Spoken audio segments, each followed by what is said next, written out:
There are people who may never make it in life because of their family members.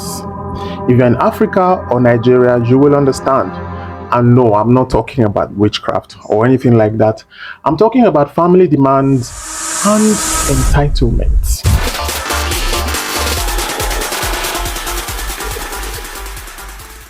So a friend of mine earns 300,000 naira monthly. If you're in Nigeria, that's a decent earning if you ask me, right? Now the problem is that his cousin is requesting for 150,000 naira assistance. Meanwhile, my friend has a certification that he needs to pay 500,000 naira for. But the catch is that if he's able to acquire this certification, he would be able to negotiate for a higher pay. So potentially he could start earning up to 500,000 naira or above. The challenge here is, should this, my friend, yield to his cousin's request for help, or should he ignore his cousin and go ahead and acquire his certification? I want to know what you think about this. What are your thoughts in the comment section? Okay. My father always told me that you cannot be useful to others if you're not useful to yourself. If you're in Africa or Nigeria, there's something called black tax. And the truth is, we will not be able to eliminate it, but we'll be able to manage the situation. In this video, I want to talk about how to manage or handle family financial demands and entitlement. First of all, it's important to note that family is a very vital and important aspect of our lives, so we will not play that out. Okay? So how do you manage the ever-increasing family financial demands and entitlement? Number one, you need to be able to separate their financial needs from your responsibility. Yes, you need to be able to tell yourself that ultimately it is their responsibility to manage their finances and not yours. The only thing you will be able to do is to assist or to help.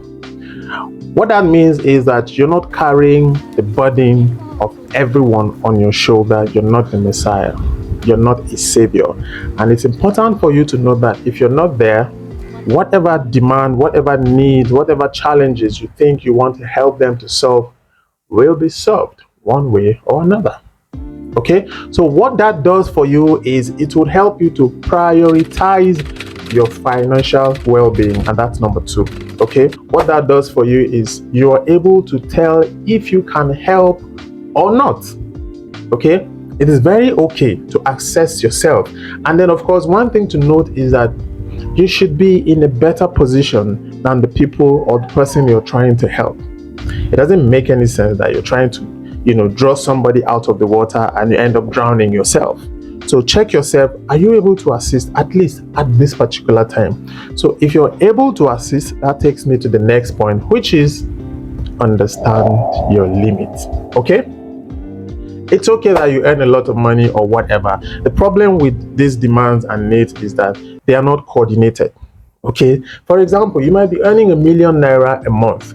So this cousin is asking you for 10,000 naira. The other person is asking for 20,000 naira. A friend of yours wants you to help him with 100,000 naira. You have your bills to pay and all of that. By the time you aggregate anything, it's eating into more than half of your income.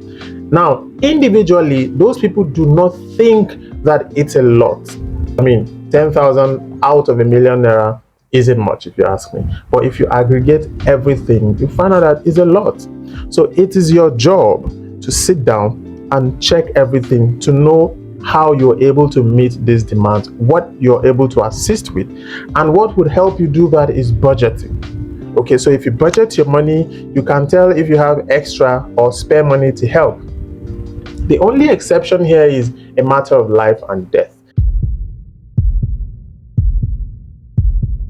That's where you are allowed to make sacrifices. Maybe you have a relation or a family member who is fighting for their lives and then they need money for hospital bill. Of course, yes. Every other thing can wait because we're trying to save life here. But if it's the regular everyday needs, you need to understand your limit. Know what you're not able to do.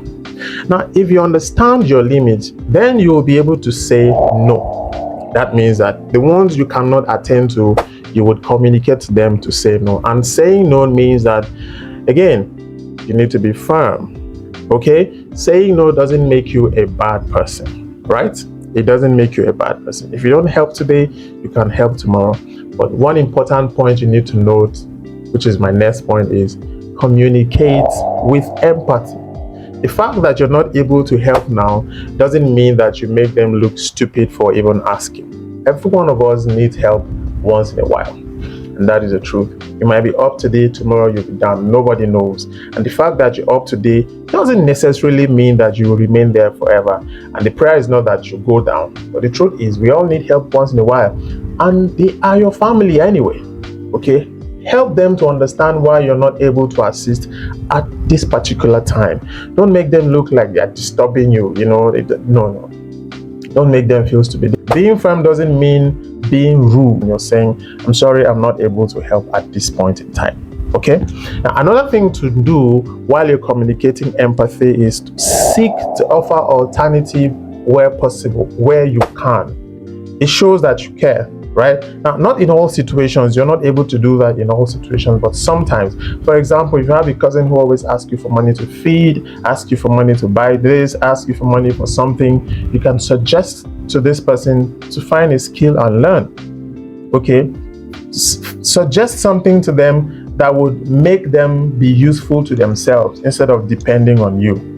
You understand, right? So if it means you registering the person for a skill acquisition, you do that, and you know that you're doing that once and for all. So this person is not always asking you for money every time they need it. So as much as possible, where possible, if you can, try to offer alternatives if you're not able to assist. Because again, like I said, family is family. So what do you think about the thoughts I've shared in this video? Do you agree? Do you disagree? Is there something else I left out? Is there any other thing you want to point out? Put that in the comment section. Let us learn together, and also let's learn and get better together. Thank you very much. Hope it is here. See you on the next one.